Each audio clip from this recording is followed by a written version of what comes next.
वर्षभराची ही उपलब्धी सरकारच्या नाकर्तेपणाची उपलब्धी आहे, सरकारच्या अपयशाची उपलब्धी आहे।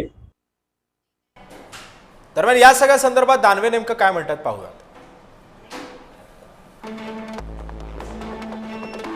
प्रचंड बहुमत तरी सत्ताधारी पक्षांचा परस्परांवर प्रचंड अविश्वास।